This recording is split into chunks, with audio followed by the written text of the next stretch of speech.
If round one of the dub had goals galore, this week offered up everything else that we love about the A-League women.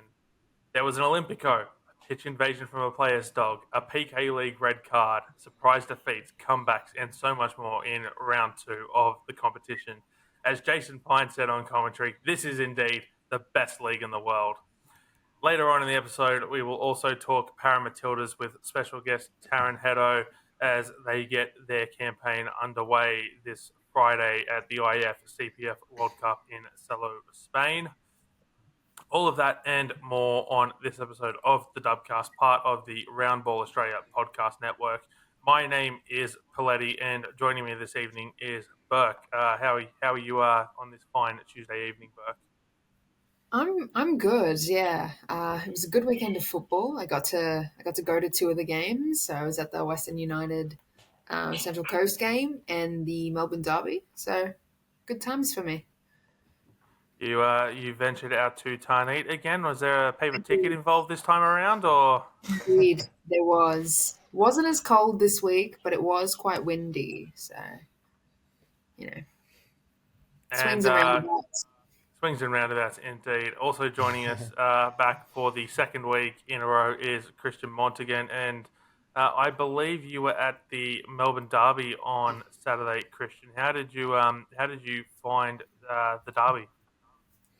Yeah, it was a good turnout. I thought, obviously, it was a double header, so the men's game was about 5 o'clock. They played against Brisbane Roar, so more fans started flooding in the second half, and yeah, it was just a great atmosphere. I thought, great game all around. I thought the intensity was there from the get go. Early goal, which obviously we'll touch on the game a bit more later on, but yeah, thoroughly enjoyed it. And indeed, we will touch on that a little bit later. Now, I will take you a little bit behind the scenes here. So last week we introduced our first real segment, which is guiding us into the matches we talk about, our big storylines of the weekend. And in our rundown, I've put in nice big capital letters: "No one is to pick the dog." So you know what? I was going to leave it for later, but I think that's where we'll start. So in the second half of Wellington Phoenix versus Canberra United at Poletti Park, we had a welcome pitch invader as Captain Annalie Longo's dog, Tiger, decided he wanted to be part of the action and made his way onto the pitch to Carnage. If you can call it that. And there was a nice little rendition of "Who Let the Dogs Out" by the Yellow Fever. Burke, I don't think anyone saw this coming this weekend. No, no, absolutely no one. The "Who Let the Dogs Out" chant was so good. I did after it all happened, I did feel a little bad for Flea that it happened, but it was just such good content. I think every game, if not every game, every round, someone's dog should make an appearance, whether it's on the pitch or it's actually remained on the sidelines. I don't care. I I just want to reckon see. when they walk out onto the pitch, I reckon bring your dogs Yeah, out for a round. I reckon that's a good I absolutely. mean, initiative. Newcastle. So the Newcastle Jets do that They once a did that with year as part of their puppies. Yeah, adopt a puppy program with one of yeah. the shelters they have up there in Newcastle. So no, I like Burke's idea. Once a week, every team should team up with a local shelter Yeah, to adopt a puppy campaign. You can all take it in turns. There's 12 teams. Everyone gets to do it at home, and then we repeat the process Well, again. I let's actually not really just like the. don't revert just to dogs. Let's just open up the whole field. Let all pets, not just yeah. dogs. Let everyone in. If Why they're going not? to promote animal adoption, just get any animals that are out there. Someone should come out with a bird on their shoulder. At this rate, we're going to get hit with cease and desist from the Make Australian Football Fun Society podcast by suggesting horses next. Um, Oh but God. no, I absolutely love the idea of more animals involved in the dub. Um, I know I said no one expected this, but I also don't think I think if you were to ask someone at the start of the round, okay, what's going to be more likely, a dog invading the pitch or Danielle Krasniak's red card? Christian, which one do you think would have been more likely to occur? It's such a tough question, right on the spot. It's like, what do I choose? If I had to go, probably the red card. I've seen the dogs scenario countless times. If it's overseas, those lower tier leagues, Sunday league, you see that not quite often, but you've seen it a few times. That red card. I mean, it's just an absolute blatant handball. What are you even thinking? Putting your arms out there, you know it's going to be a straight red card. That's just something that just bewildered me. It was just astonishing. I mean, the two incidents that come to mind as the most recent one were the Sydney derby where Vedran Janjetovic just he was a lot closer to his 18-yard box, but stuck the At hands least out. that I was believe. respectable. Like, I think it went to VAR, so there was still that doubt as to whether or not he'd actually handled it outside the box. And then there was a men's Asian Champions League game where Thomas Hewitt Bell for Sydney FC literally just came out like 40 yards out, punched it, and Ryan Grant ended up going in goals because they'd already used all their subs. Like, I just it doesn't happen often, but when it happens, it's just absolutely unbelievable, isn't it, Burke? Yeah, the whole situation was just unreal. Like, what was I would love to know what she was thinking in that moment where she was like, yeah, She I'm wasn't. 40 yards off my line. Let's dive at the ball. Uh, I, I, I have absolutely no idea. So with that, we'll take a second. We'll compose ourselves. There we go. Go into our big storylines of the weekend. Burke, what was your big storyline this weekend? I would say, I don't know, Sydney going 0 for 2 is probably not great. And the fact that they've only scored 1 goal so far is also pretty, well, very average for Sydney. So that's one of the big ones, I'd say. The other one for me is probably the fact that City's had to come from behind 2 weeks in a row. Yeah, I did want to touch on that point that you made, Burke, about Sydney. The game was Brisbane 1, Sydney 0, Perry Park, Saturday afternoon. The only goal came off a set piece. It was put in at the second time of asking by Chelsea Blissett, which was the difference. She also scored the only goal in a 1-0 victory for the Roar against Sydney in round 2 of last season as well. So APL, if you're listening, there's your round 2 game in 2025-26. It's Brisbane versus Sydney, and let the dominoes fall where they may. It's whether or not Chelsea Blissett gets the world's longest hat trick. In terms of the on-field action, though, in this game, for me, Brisbane looked worse and Sydney looked better in comparison to round 1. But the result and the performance, speaks for itself. Brisbane's midfield controlled this game, stifling Sydney from creating any sort of sustained attack. The defense held up well for Brisbane when it was needed on the rare occasion that Sydney was able to get forward. I mean, this is a side in Sydney that looked to have gelled a little bit compared to the game against the Mariners, but in round 2, they're sitting bottom of the table on goal difference. Raise your hand if you had Sydney sitting at the bottom of the table after 2 weeks. You knew that was coming. I did. For our audio listeners, both of them, both Burke and Christian, just raised their hands. Those pesky Victorians. No, that's I set myself up for that one. I think though it is fair to say that no one saw this start coming from Sydney. Like, surely at least a point from their opening 2 fixtures. They're at the bottom of the table. I didn't realize my dreams were reality now. Next, I'm dreaming of $1 million. I mean, if you had told me that Sydney would lose their opening 2 games, I wouldn't be as surprised as maybe some other people would suggest, because I did have a hunch that it would take a bit of time for the Sydney side just to gel and click again. We saw last season Victory lost their opening 2 games. Sydney also lost to Brisbane in round 2 last season, which is quite a coincidence. So it's not like these results are sort of like a bit out of the blue and it never happens. So I think, 2 rounds in, I think Sydney, you've seen a couple of signs there in that Brisbane game to suggest that they are starting to trend on the right track. But I thought in that second half, what was disappointing was, I guess, the response. Being 1-0 down, they conceded just before the break. And I thought, like you said, Poletti, Brisbane just controlled the game a bit better. And from a Sydney side who, yes, they were away from home, but you definitely expect a bit more from them, especially going forward. And there just wasn't much of it, to be honest. So just that response element to them is just, yeah, a slight concern. Yeah, I definitely agree there. For me, though, Burke, flipping the script now, and we'll look at Brisbane a little bit. They were unlucky not to get a point against Canberra, if not all three. They've got the 3 points here. They started off well last season. Then when Alex Smith came in, they dropped away.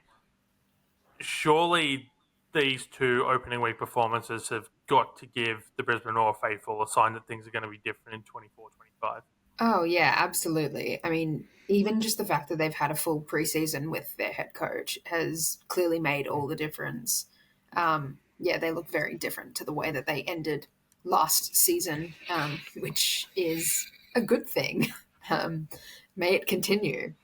Yeah, I think, Brisbane have looked a lot more solid coming out than they did at the end of last year. So. For Sydney, they turn their attention to a Sydney derby against the Wanderers on Saturday afternoon, 2:15 p.m. kickoff. That game is live on 10 Bold, as well as 10 Play Paramount Plus. Basically, every platform that the game is available to watch on, it is available to watch on this week.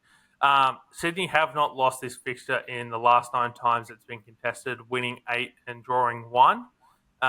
Believe it was December 2021 off the top of my head, the last time they lost the Sydney Derby in the A-League Women's. And we'll talk a little bit more about that when we get to the preview section. Christian, what was your big storyline from the last weekend?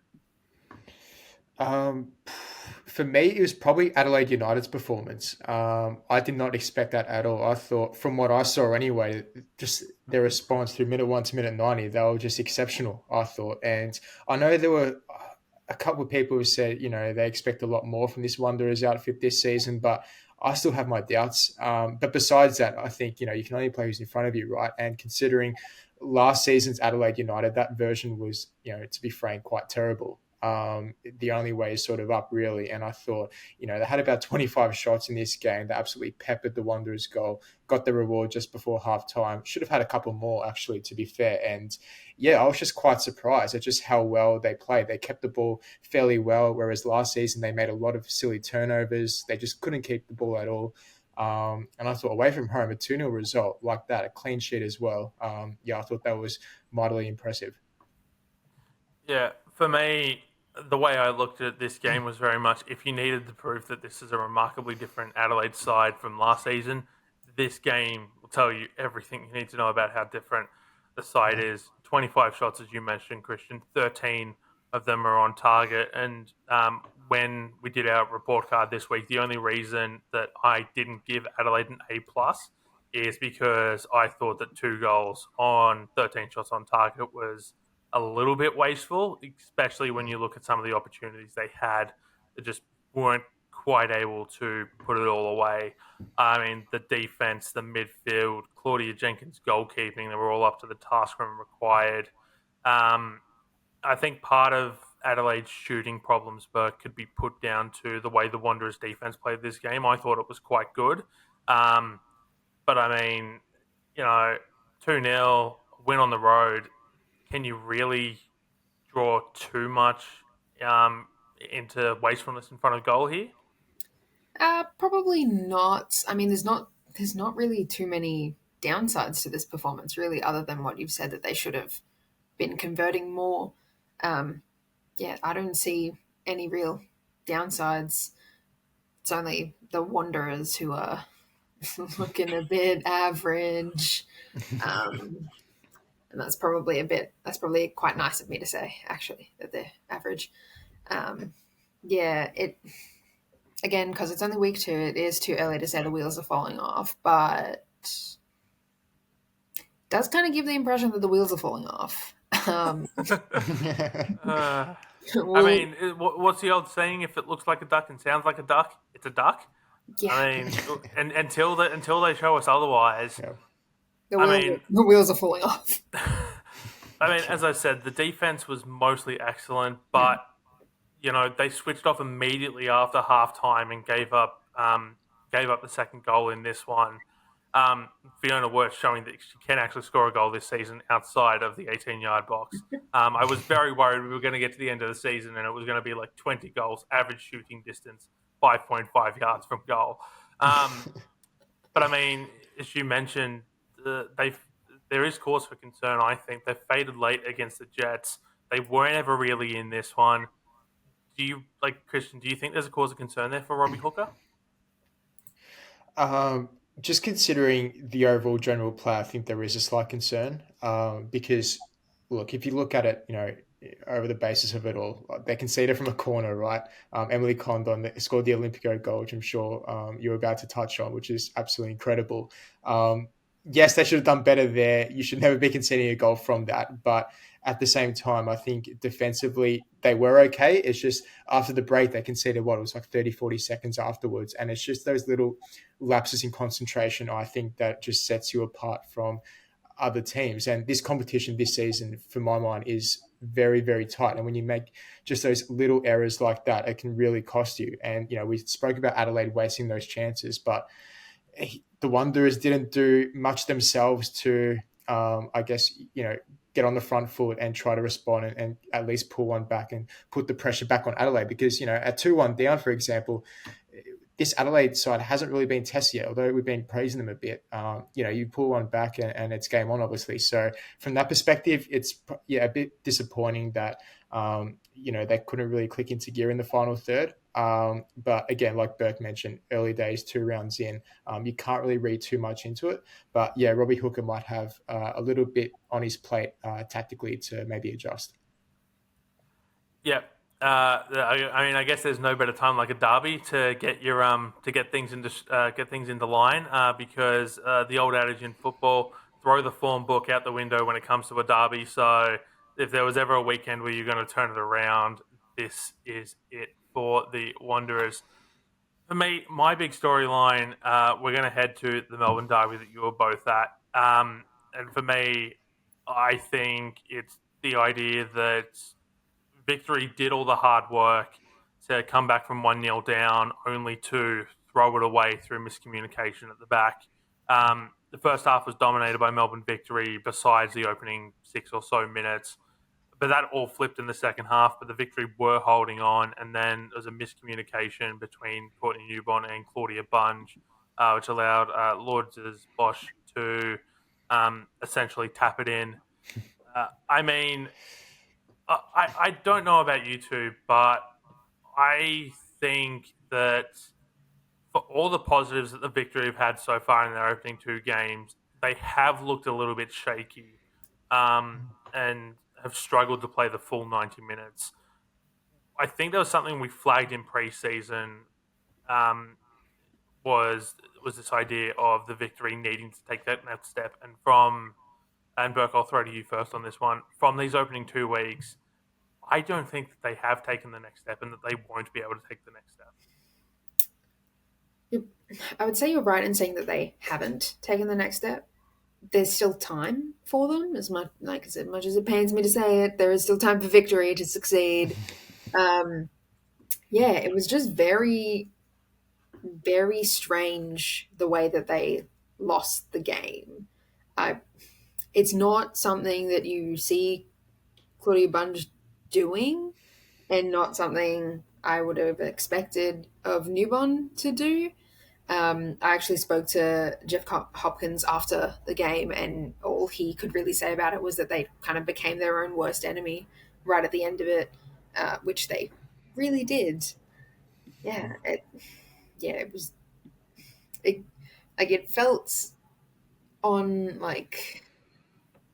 for the whole game. It kind of felt like a very blah way to lose for Victory. So. Are those thoughts that you echo, Christian? Yeah, just on that goal that they conceded, I don't think you can put too much of the blame on Courtney Newbon. I don't think she was Oh, really no, expecting such a poor pass, and no. she could only do so much in that Mm. situation. It was just a defensive lapse, and again, Victory were in control for large parts. Yes, City got that early goal, and you thought, okay, maybe City are going to run away with this actually. But no, Victory, to their credit, got right back into it. I thought Gilnick was exceptional, just being able to hold up the play, bring others into play. I thought she was excellent. But in that second half, I called it, Burke. I don't know if you remember, but I Yeah. said I said that City are going to come back and win this game because you could just see it from a mile away. Just Victory weren't able to create clear opportunities. I think they had only about 2 shots on target for the entire game. So they were getting into dangerous areas. They just weren't really threatening as much. And City were just relaxing. They're like, okay, we'll just hit you on the break. And it took that, I guess, that defensive mistake we just touched on to obviously get back into the game. And then Mariana Speckmeyer, she had a brilliant season last season with the Phoenix. Brilliant finish, I thought, for the match winner. And yeah, you can just see it coming. Just the way it played out. City wrestled back momentum. And that's for Jeff Hopkins would be the worry that you've had so much control of the match, yet you're able to concede, 2 late goals when you really, at the very minimum, should be, going away with at least a point. So that'd be very disappointing for them indeed, especially being a derby. So yeah, a lot to ponder for them. But for City, I mean, you got to give it to him. Being down 2-0 against Perth last week, 2-1 down in the derby, and that's just a sign of a championship winning team. It's that mentality. They don't have Rebecca Stott in their lineup, and even City, I thought were defensively a bit shaky as well, especially in that first half where they tried to play out from the back a few times. Victor were pressing well, coughed it up a couple of times. So yeah, I think for both sides there are a few question marks, but yeah, like Burke said again, there is plenty of time to fix it up. And a coach like Jeff Hopkins, for example, that he's going to be able to, I guess, cover those errors up and be able to fix them as the season progresses. Burke, as our resident citizen, um, can City continue to win from behind, or is this unsustainable? It feels very unsustainable at this point in time. If Rebecca Stott comes back, maybe they can continue it. But when Rebecca Stott comes back, I feel like they will stop doing this.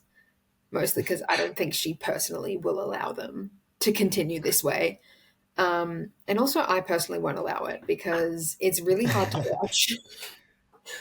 You spend the whole game. I spend all of the game they played against Perth, watching, just thinking, dig up. Dig Same, up, stupid. literally, dig up. Same thing at the derby. Like, I, I don't understand how it's happening to them. Well, obviously, it's just that Victory played a better game in the first half, but it's impressive that City have been able to do it twice in a row, but at some point you got to get tired of doing it, right?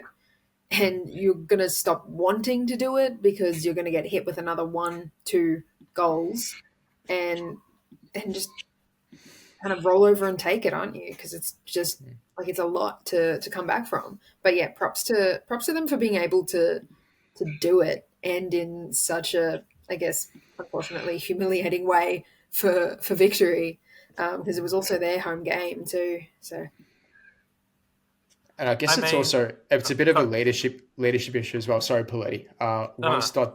Once Dot does get back into this side, we know her leadership skills and her experience. Just bringing that calmness at the back, I thought was really lacking in parts in this derby. And in the back line, yes, you've got Otto, who I do rate highly as a defender, but you've got an 18 and 23-year-old, centre back pairing as well. So it is fairly young. It's inexperienced. So I think when Stott does come back, I know it seems like a simple solution, but I think for this instance, it really is for City. Once she gets back, I think you'll see a much better version, especially at the back. Yeah, I think. Look, for me, I think okay, maybe 1 or 2 more weeks of this come from behind sort of stuff. But as you said, it'll really start to grade thin very very quickly. And for me, I've got their round 6 game against Canberra United in Melbourne. I've got that penciled in because we'll shift quickly to Wellington Phoenix 0, Canberra United 1. Markowski and Heyman struck again. in partnership for Heyman's 100th goal in Canberra United colours. And I don't know why this came as such a shock to me. This idea of Heyman's 100th goal in Canberra colours. And then I remembered, oh yes, she has been at the Mariners. She has been at Adelaide. No, she's never not been at Canberra. This idea that she has played for other teams just seems foreign to me. We all know her as a Canberra United superstar. But this game has given us more of an idea of how Anthony Yagorinek wants to play. It's defense first. It's absorb pressure, hit on the counter attack, and we can see that very basic analysis here. 37% possession against Brisbane, 32% against the Knicks. Quality keeper in Sally James is absolutely crucial to this sort of game plan. She was peppered with so many shots in the second half, and that's why I've got this game against Melbourne City penciled in round 6 as, okay, which of these two sides can take that next step this season? Because you've got Melbourne City, who we know they like to dictate the pace of play. They like to play high up the pitch. It basically all takes place in the attacking two-thirds when they have the ball. High passing, high shots, not always accurate, but high amount of shots. And that just seems like the sort of game plan that Canberra United want to play is, you can have the ball. We trust our defense. We trust our goalkeeper to absorb all of this pressure, and then we'll hit you on the counter because we'll force you to make a mistake in midfield. And, oh, by the way, we've got Michelle Heyman, who's absolutely lethal in front of goal. And, oh, we've got Maya Markowski, who's an absolute speedster and is finding form. So we'll take our 1-0 counter-attacking goal. Thank you very much. It'll be a game where both sides are going to get to play the style they want to play, Burke. And I don't know who's going to come out on top. Yeah, the way you're describing it, it's going to be an absolute stalemate the whole game until one slip happens, whether it's City breaks the defence and sneaks in the goal, or Canberra, like you said, hits the counter-attack and City can't get back fast enough. I think what could probably be pretty crucial to that would be playing Alexia Apostolakis, because she is a very quick defender.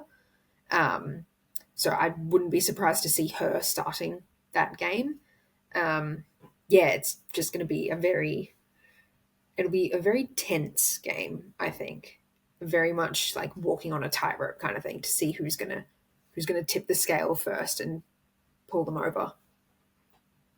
And Christian, we already talked about the pitch invasion from Tiger, but it almost felt symbolic of the Wellington Phoenix fight back in this game. They got almost, when Canberra wanted to go forward in this game, they did in the first half, and then they weren't necessarily allowed to in the second half because they didn't have a ton of the ball.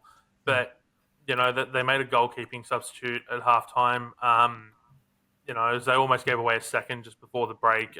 18 Keane looked like she tore a hamstring, which impacted her ability to shoot. But I forget the name of their goalkeeper off the top of my head.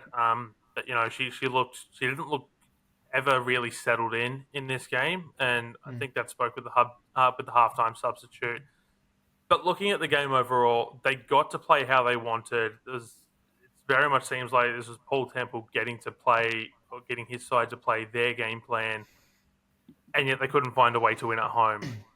How do they win these sorts of games? Because there aren't going to be many games this season where they get to play their game plan to a T, especially at home, because there are a lot of sides, and I think of a Melbourne City, of a Western United, of a Melbourne Victory, and if Sydney find form, a Sydney FC as well, who are going to come in to Wellington and dictate the way the game is played. How do they win these games? Because if they want to play finals this year, which has been flagged as a goal, these are where they need to get 3 points.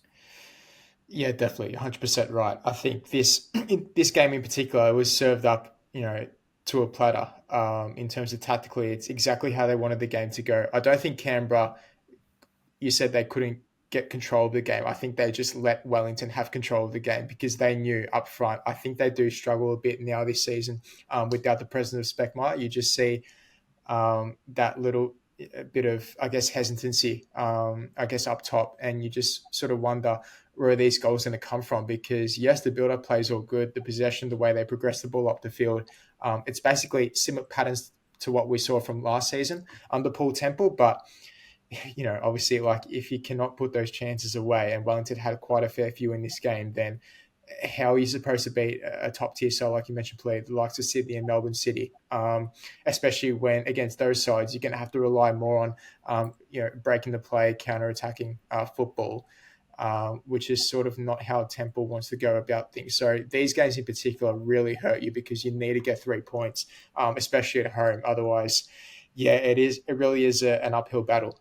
If you can't, I guess, convert your opportunities and go from there. So yeah, bitterly disappointing that at least they didn't score in this game, because we have seen Canberra's defensive vulnerabilities, even last week against Brisbane, where they shipped a couple. So it's not like Canberra are, sort of perfect in that sense. They do have their flaws as well, and the fact that the Phoenix couldn't really break through at all, it's a slight worry. So I think that is a perfect way to end us talking about that fixture, and we're going to head to the other side of the distance derby now. We're going to make our way out to Perth, who hosted the Newcastle Jets. This one was 3-2 in favour of Perth, and I think the big moment in this game was the red card to Danielle Krzyzniak, who we already touched on it a little bit. 35, 40 metres out from goal, just completely got caught out and made what was admittedly a very impressive save. Just it was not inside the 18-yard box, Burke. Yeah, just I don't even know what to say. Like, I don't know what else you can say about it. Just it was just strange. It was just a very odd, like, what an odd thing to do. I don't know. She's out for the next game, so Should be out for the rest of the season, to be honest. Let's be honest. the decision making like that. Yeah, Chipped out in the transfer sorry. window. Thanks for coming. 2 Look, games for Australia. to be fair to her, it was a brain fade, and when you have those natural instincts to go for it and make that save, like in that moment, you're thinking like you're not outside the penalty area, you're just instinctively thinking that I want to make this save, right? And the ball's just gone like up here in this corner, and you're thinking, okay, I want to put my hand down and make that save. So like you have a bit of sympathy towards her in that respect, but when you look at it on the replay, obviously it looks so bad, and you cannot really, I guess, forgive her for it. But yeah, you do see how those mistakes occur. I do feel sorry for her. I mean, this was the second time in the space of a few minutes in which she got caught out completely. So we'll recap the game. Jets got caught playing out from the back less than a minute in. Georgia Cassidy scores the first goal. And the Jets were chasing the game from there. Josie Allen leveled it a few minutes later. Beautiful rocket from well outside the box for her first goal in the A-Leagues to level it at 1-1. And as someone who's watched her in the NPL Women's New South Wales competition, this goal came as no surprise to me whatsoever, because I've seen her bang them in from this distance before. Sarah O'Donoghue gives Perth the lead back, and then Kelly Brown got her second goal for the season. Krzyzniak got caught coming out playing for the ball, and Perth were able to take possession here. They found Kelly Brown, who basically shot it in while Krzyzniak was off the line to make it 3-1. And then we talked about the red card. And then Brown almost caught Tiana Robertson off the line again as well a few minutes later.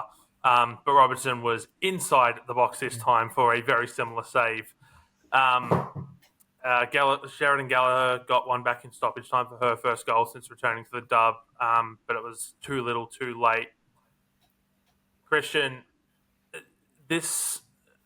I look at this and I think the goalkeeping in this game was not great, but I look at the Jets specifically here. Krzyzniak got caught out twice here. Tiana Robertson also got caught out a few minutes after coming onto the pitch, and we saw Tiana Robertson had a fantastic campaign at the back end of last season when she had to come in. Is there a goalkeeping problem at the Jets? potentially maybe a goalkeeping culture issue at the Jets because yeah, even last season there was sort of the same discussion around I guess the discipline. There was a couple of red cards there, a few goalkeeping mistakes, and it sort of transferred onto this season as well. Which is obviously a concern considering that they've lost their two star players in Serena Bolden and Melina Ayres. So they're already lacking that experience, especially up top. And this Jets side, I said it from day one before the season that they are extremely vulnerable, especially defensively. I don't see how they can keep goals out of the back of the net, for at least keep, stretches of clean sheets because, I just don't see it with this squad on paper, to be quite honest. So, yeah, I guess, Newcastle did have a lot of the ball in this game, but at the same time, I think it was somewhat meaningless possession for a lot of parts of the game. It was pretty frantic, to be honest, if you want to really dissect and analyze it all. Just errors left, right, and center for the neutrals. It was pretty entertaining, but for this Perth side especially, I think that's a massive 3 points for them because this is one of the teams who, it's a very, very winnable game if you want to be, searching for, I guess, finals football. So, yeah, all in all, the quality wasn't, of the top standard, has to be said. But from a Perth perspective, you take it any day of the week. Yeah, and just on that, Burke, I think so far from what we've seen from two games, the Stephen Peters era at the Perth Glory is turning out about as well as it would have been expected. I mean, look, no one wants to give up 5 goals to Melbourne City in half an hour, but you know they did quite well in that game before Melbourne City, who have been such a successful side in the competition, decided to play like Melbourne City. And on their day, very few teams are going to stop them when they're playing like that. They did incredibly well in this game. Kelly Brown has turned into a goal scoring machine. Um, you know, we talked about this in our preseason preview for the Glory that Kelly Brown and Stephen Peters have such a tight knit um, relationship as player and coach, and I mean, Brown's uprooted basically her entire life to move out to Western Australia to go play for Peters, and it's. I just think that there's something special brewing out in the West this season, and I don't. I think finals might be a stretch too far based on how they performed last season with a relatively new squad. Susan Fonson-Cam's still out for a few months, but all the makings are there, and I think we saw that in this game. All admittedly, though, against the Jets side, who you know went down to 10, and had they had more time in the game, might have come back with an equalizer. Like, I think it's that last 25, 30 minutes of games for Perth that's becoming a little bit of concern. Yeah, like to focus on the positives, this is a goal scoring team, and that's really exciting for Perth. And I think it's paying off really well for Brown making that move all the way across the country. The other thing is that the goals that Perth is scoring are quite clever. Like they're not they're taking advantage of the situations that they're put in, and it's paying off for them. It's like the fact that they haven't been able to see any game out, sort of, like ending on a positive is not great because they conceded right at the end of this game, and then obviously the disaster of last week. But I think it goes back to the players that they've lost in the off season. So you're probably right in saying that finals may be a bit too far out of their reach, but it's still giving positive signs at the end of it. Even if they don't make finals, I still think they're going to have quite a successful season. Yeah, I think very similarly as well that somewhere like I think they'll be competing for a final spot come the last few weeks of the season, and they might just not have enough in the tank to get them through.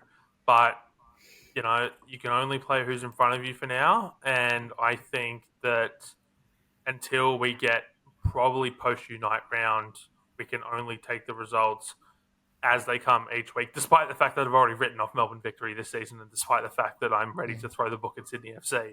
I think sometimes we get a little bit of ahead of ourselves here, and by that I mean I do.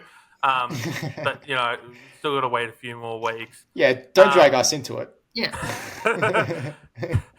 Speaking of needing to wait a few more weeks, our final game of the season, Western United versus Central Coast Mariners. And Burke, you were there. This game probably felt like it lasted a few weeks. Oh, this game felt like it lasted forever. Look, if I hadn't known what I was going into, I would have been back at the ticket sales asking for my money back. That was no offense to no Western Uniteds and no offense to no Central Coast Mariners, but that was really boring. I was so bored the whole time. And Western United had, you've written it in the notes here that we have, they had so many shots. They had so many shots and just didn't do anything with them. And every time they went on a tear up attacking, I was just on the sidelines going, oh my God, this is the one, this is the one, this is the one. It was not. It wasn't the one. It was never the one. 18 shots, 7 of them on target. A remarkably different performance compared to their absolute rout of the Phoenix in round 1, bar that first 15 minutes as we touched on last week. Christian, can you almost put some of this down to the way the Mariners midfield played? Burke wrote in our report card piece that, Izzy Gomez, Bianca Galich, and Taylor Ray have sort of gelled really well in that midfield, but that there might be an over-reliance on them. Potentially. I mean, I thought they had an okay performance, I guess, but I think at the end of the day, the Mariners, you can tell that Emily Husband came in with the game plan. They wanted to shut up shop. Western were the ones who were sort of on the offensive. And I think, the Mariners centre-back partnership in particular, Ashley Irwin, Jessica Nash, someone who they brought along from the victory in the off-season to, I guess, shore up the defence a bit more. And this is a defence, mind you, that it was, I think, the second best defensive record in the league in terms of regular season last season behind Sydney FC. So it's nothing new. You could tell the game plan was to really sit tight, tuck in, and that's what really essentially made it boring. There weren't as many, clear-cut opportunities as you would have hoped for, especially from the Mariners, who didn't really look to go forward when there were chances to do so, which was the disappointing side of it. But at the same time, you can't knock Husband for, deploying that game plan, because Western, for me, were probably the most lethal side last season, and that includes Sydney FC when they had all their players fit and available. So, yeah, I mean, a boring match, like Burke said, you can't really dissect too much more other than that. It was disappointing from a neutral perspective. But no, I think the Mariners obviously will be happy with the point to take back to Gosford. Burke, on the Western United side of things, you wrote in our report card piece this week, Sasha Grove has sort of turned things around compared to week 1. Do you just want to talk about Grove for a second? Yeah, I think she had a much, much better game this week compared to last week. I don't know if it was just nerves of coming into playing a game for a new team in a new place. But yeah, she looked much more settled, much more can't think of the word that I want to use, but her play was much more familiar to me to watch after having seen her play for Canberra. So, yeah, I'm much happier to see what she was doing this game compared to last week's game. So, onwards and upwards for her, I think. And both of these sides have very tough challenges next week. Western United will travel to the home of the Matildas to play Melbourne Victory, while Central Coast Mariners will head to Casey Fields to play Melbourne City. We're going to ask both of you in a moment who has the better chance of rebounding next week. But I will give you a few minutes to think about your answer, because first we're going to welcome in Taryn Heddo to talk all about the ParaMatildas. All right, and joining us now to talk ParaMatildas is Taryn Heddo. Taryn, welcome to the Dubcast. Hello, very happy to be here. Very happy to talk ParaMatildas. Yeah, so For those who don't know, Taryn actually commentated the ParaMatildas during the 2022 IFCPF World Cup, and I believe you did the final with Anne O'Donnell and co-coms, if that's if my memory serves me correctly.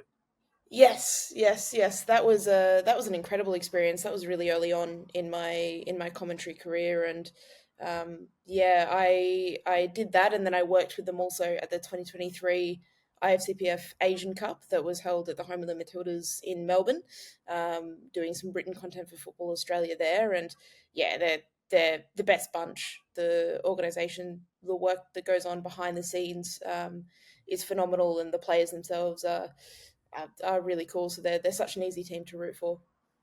Yeah, they absolutely are. I was chatting with them at the media day last week, and just the vibe you get from the team. Everyone's so friendly. They're all just an incredible bunch of people. And I feel I said this to I don't remember who I said this to, but I was getting towards the end of my interviews, and I felt bad for not noticing it earlier. They were all wearing friendship bracelets, such as the tight knit unit, and I felt bad. It took me to like my fifth interview of the day to notice.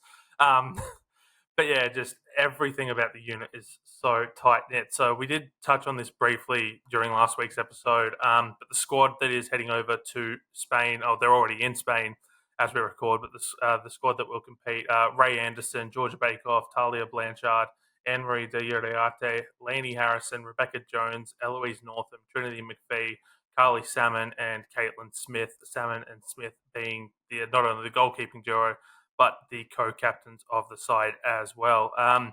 Of that bunch of names, Taryn, is there any player or players in particular you're keen to keep an eye on? Yeah, look, the Georgia Bykoff is an absolute superstar. She is an unbelievable player. She won the Golden Boot at the last World Cup, and there's been no signs of her stopping anytime soon. Eloise Northam, not only a great player and a great left boot, she also has a fantastic long throw, which is really huge in CP football. So you can choose to roll the ball in or to throw it in conventionally, like able-bodied football, but she has this rare ability to be able to throw it a very long way over the head, and that creates all sorts of opportunities. The other player is young Anne-Marie de Uriarte, who wasn't at the last World Cup, but featured very heavily at the Asian Cup. I think she was only 15 at the Asian Cup, which would make her only 16 now. I need to correct my exact facts there, but she's definitely still a teenager. She's very, very young, really exciting, really, really good player. So if you've never watched the team before, they're three names to keep an eye out on. Burke's just looking absolutely horrified at the fact we've got yet another 16-year-old representing not only the national team, but, performing at the highest level. Good for her, honestly. But yeah, that was horrifying to hear. I hope she is 16 because that makes me feel like the tiniest bit better. Not a lot, but a tiny bit. Ah, Burke, Yes. I don't know how much you've watched of the ParaMatildas, but is there any one that you're interested in keeping an eye on? um, I have seen a bit of them, and the player that I remember from what I'd seen of them was Nicole Christodoulou. Christodoulou. I'm butchering that horribly. My apologies. But yeah, I remember seeing a bit of her and being very impressed. So looking forward to it. And And then, Nicole's story, of course, is incredible. Sorry to jump in, no, no, Poletti, no, but absolutely, by all means. she is football obsessed, has been football obsessed her entire life, and actually had a stroke at an early age, I think late teens or early 20s, and had to relearn how to walk, how to do everything again, and now 10 or so years later is able to continue playing football and represent her country at her second World Cup now. So yeah, that she's an incredible story. Yeah, another one that stands out for me is Rebecca Jones. Very similar situation. She was in her 20s off the top of my head. I'd have to go back and listen to the tape, which I will be doing before an article drops on Roundball Australia later this week. It's again the same thing, having to relearn how to walk, having to learn how to play football again. Realizing that CP football exists and everything that comes along with that. And this side is absolutely full of those sorts of stories. When you delve into the surface, as you said, Taryn, makes them a very easy team to root for. Just to double check that as well, I don't actually think Nicole Christodoulou is in this squad, but doesn't take away from the story. So, yeah, there you go. But yeah, there's so many of those kinds of stories in this squad, and I think that's, when you talk to them, that's part of the reason why they're so close knit, is because they have that shared experience and they get to have this experience together of representing their country. Already mentioned Rebecca Jones, Trinity McPhee, both of them in line to earn their first caps. To do so at a World Cup is absolutely remarkable for them. McPhee also becomes the first player to represent Queensland as a ParaMatilda, so an extra bit of history for her. I do want to talk about Carly Salmon and Caitlin Smith. Now, Taryn, you are part of the very fabled Goalkeepers Union. And speaking to both Salmon and Smith, they have a very close connection. Try to take us inside the mind of a goalkeeper. How crucial is it to have that connection, as a goalkeeping duo, but also in a leadership capacity? Look, I can tell you for free that at the level I played at, I was rarely playing with a second goalkeeper. That would have been an incredible luxury. But no, yeah, they're clearly great friends. They clearly have that bond. It's an interesting position, I think, when you are at that elite level, when you are competing with other people. It's kind of you're competing for one spot, and that can be very competitive, but you need to have that ability to push each other. One thing you will notice with CP football, though, is that very often they will play out on the pitch. Caitlin Smith is actually a goal scoring threat in her own right, and she scored a goal at the 2022 World Cup because she's got this massive boot on her, and she's able to play out on the pitch as well. Carly Salmon as well played out on the pitch a fair bit at the Asian Cup. So they do have that ability to interchange. But yeah, of course, as goalkeepers, you want to keep pushing yourself to be the best you can in that position, and those two are some of the best at that. Yeah, and the relationship they share is incredibly tight knit. And I'm going to tell you a story that I found out at the media day. So there's a running joke between the two of them. They both have matching tattoos on their right ankle. Caitlin Smith has a packet of chips on her right ankle, and Carly Salmon has a fish on her right ankle, and collectively they're known as fish and chips. Such is the tight knit unit that they have together with each other, that they got matching tattoos. It's a running joke between the two of them, but it just goes to speak to the quality of humans that the two of them are, being able to work together, the nature with which they perform, and given that the tournament is incredibly condensed in schedule, so they'll play Japan at 12:30 a.m. Australian Eastern Time on Friday the 15th of November. It's a day off, and then it's USA on Sunday morning, Ireland on Monday morning, Denmark on Tuesday morning, and then potential final on Wednesday morning. Doesn't leave a lot of time for recovery, does it, Taryn? No, not at all. And that's why the whole squad is so important, and we'll see the whole squad get plenty of game time throughout the tournament. It's 5-a-side in the women's, 7-a-side in the men's. The Pararoos are also over there. It is worth mentioning they played their first game last night, unfortunately lost to the US. But so 5-a-side, squads of 10. Those players will see plenty of rotation throughout the matches, and hopefully we do find ourselves in that final on the final day. So to recap 2022, they lost the final to the USA after going, I believe it was nearly undefeated in the group stage. The tournament this time around, it's single group of 5, round robin format plus the final and third place playoff on the final day of the tournament. Japan, to me, is an interesting wild card here, because you look at, if you go back to the Para Asian Cup, it was a 3-0 victory, a 4-2 victory, and then a 2-0 victory in the final at the home of the Matildas. but I know that Japan has improved quite a lot. The USA are a vastly different side to what they were in 2022. And then there's the real unknowns of Ireland and Denmark in this tournament as well. All of them ranked inside the top 10. Is this as simple, Taryn, as penciling Australia into the final, or are there going to be little challenges that pop up along the way? Oh, there's going to be plenty of challenges. I think those unknowns, as you say, I mean, Australia was unknown. In the last World Cup, the program was formed about a month before they went. So no one knew how they would go. No one knew. And they ended up making the final and very nearly defeating the US. That went to extra time. I mean, that was a crazy game. There were twists, there were turns, there was the US subbed off their goalkeeper and brought them onto the pitch and made all these changes, and it was sort of incredible drama, and the US eventually ended up coming up with the win.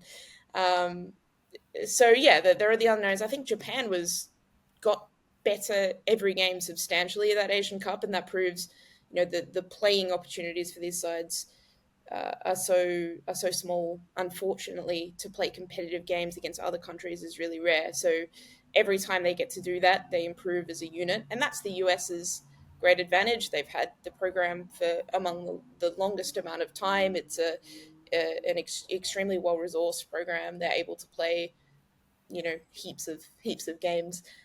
There was a still from that 2022 World Cup, and I think there was more staff than players in the US side. So that's an example of how well resourced they are. They come into it as favourites, but I know that the players are so determined to get their revenge for 2022. And if they make the final, I'd back them against anyone. Yeah, Smith said to me that coming into the last World Cup, it really was only a few weeks of preparation. So the ParaMatildas it started in 2019. There was a lot of scouting going on, and then COVID happened, so the program took a pause, and then sort of came back after COVID, and then I've heard different number from different people, but we'll ballpark it as a few weeks before the tournament decided that no, we're going to go to the World Cup, and they did, and nearly shocked everyone. Whereas this time around, they've had basically 2 years of preparation, is how they've put it. So for me, I think they're in line to do well. Would I know I sort of just asked you this question, but I'm going to ask slightly differently. How do the Matildas beat the USA should they come up against them in a final? I think there's a lot of belief. A lot of belief comes into it, backing themselves, using our strengths, like Caitlin Smith in goal. I mean, not only is she a phenomenal goalkeeper, she's like the brick wall in goals. She, again, is this goal scoring threat. I believe she may have actually scored that goal in that final as well, if I remember correctly. So she is an incredible goal scoring threat as well.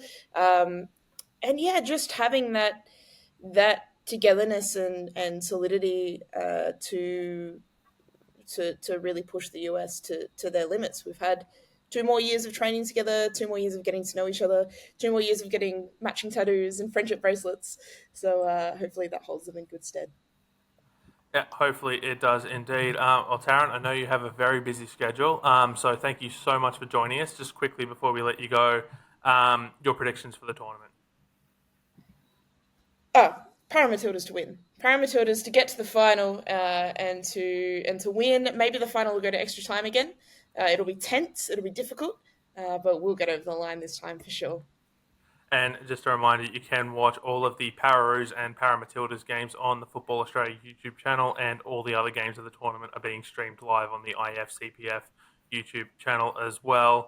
I know that Oliver Walker-Peel is over there, and based on the limited chance I've had to watch so far, he's doing a fantastic job on commentary, so be sure to listen out to him throughout the tournament as well. Taryn, thank you so much for joining us this evening. Thank you, and go the Paratillies. And thank you so much to Taryn Heddo for joining us as we talked all things ParaMatildas.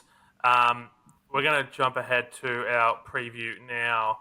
And so just before we went to Taryn, I did ask both of you, Western United will take on Melbourne Victory on Sunday afternoon at the home of the Matildas, and on Saturday afternoon, the Central Coast Mariners will travel to Casey Fields to face Melbourne City. Based on their struggles in round two, which of those two sides, Mariners or Western United, Burke, will come to you first? Do you think has a better chance of rebounding with a bang in round three? I think it depends, because if the Central Coast play the same sort of game plan they had this week, just like Christian said, shutting up shop, they could see out a 0-0 draw, or they could run the risk of getting broken down eventually by City, and because they've shut down, they can't come back. So I reckon it might be Western. I reckon Western might this week take advantage of the shots that they take, and actually do something with them. So I reckon Western's got the better chance. And Christian, same question to you. A bit of a tricky one, but if I had to pick, the one that would least shock me is Western beating Victory. I think it would be more of a surprise to me if the Mariners got 3 points away from home against Melbourne City. That would be a bit of a shock to me. Despite talking about the defensive status of the Mariners, have been very impressive in that aspect, but Western, I mean, just their attacking threat, and we've seen Victory's defense be vulnerable at times. And they're probably heading as favourites, to be honest, in that game against Victory. So, yeah, I'd probably back Cat Smith's side to get a victory more so than I do the Mariners to defeat City.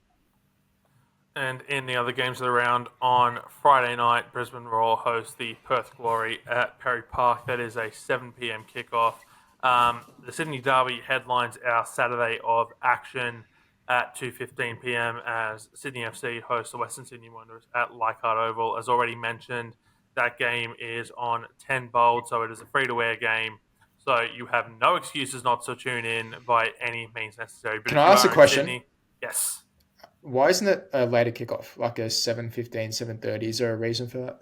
So my understanding of based on what we've seen so far, is that the A-League Women's free-to-air spot has been earmarked at that 2:15 p.m. So despite the fact that it's an international break and there's no men's football on, it's just been earmarked, I'm presuming just for consistency's sake throughout the season, that is going to be the kickoff time for any A-League Women's game that is on free-to-air. Okay. I would much prefer to see it at like a 5 p.m. or a 6 p.m. or even a 7:30 p.m.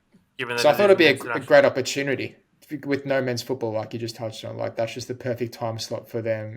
Sort of prime time, get more eyeballs on it. But no, if they want that consistency, then I guess I can see that point. Oh, look, I think it absolutely would be much better in prime time as well. But, the powers that be have decided otherwise. And if anyone knows the actual answer, as opposed to my calculated guess, by all means, please feel free to let us know at DubcastRBA on Twitter. Melbourne City hosts the Central Coast Mariners, 4 p.m. Saturday afternoon, as we've already touched on. And also kicking off then is Canberra United and Adelaide United at McKellar Park. The Newcastle Jets welcome the Wellington Phoenix to Maitland at 3 p.m. on Sunday afternoon, and we finish out the round with Melbourne Victory and Western United at the home of the Matildas at 4 p.m. on Sunday afternoon. So that is your round 3 action. I don't know about you two, but I am absolutely excited for the Sydney Derby this weekend. Probably not, given the record, the past history. I mean, you expect Sydney to win it based off, recent derby results. I'm hoping it's a bit more, I guess, competitive. But yeah, I would be shocked if Sydney did not get 3 points here. If they go 3 games in winless, that'd be very surprising. But it would also be really funny. Yes. I'm not disputing that at all. It would be hilarious. I think they should do that just because it would be funny. Yeah. I did have this funny little stat up, if I can find where I've put it. So if we look at the last time that the Wanderers won the Derby, as I said, 20th of December 2019, not 2021, my apologies. So almost 5 years since the Wanderers have won the Derby. If we go back, I believe it was a winless run of 9 games as well for the Wanderers in the 9 games prior to that victory. So Sydney FC have gone in 2 batches of 9. So look, Wanderers fans, if you want something faithful, based on history, Sydney FC are due for a slip up in this fixture. So Mhm. get out to Leichhardt Oval, come and support your side. You know, it's going to be a great afternoon at Leichhardt Oval. Hopefully in the sun if Sydney's weather decides it wants to hold up. So, come out, enjoy the atmosphere. Um, Burke, what game are you most looking forward to this weekend? Um, I think I just had the schedule up just before, and you literally just said it. I think the Brisbane Perth game will actually be very interesting, just because of the previous results both of the teams have had. So it'll be interesting to see how they go up against each other.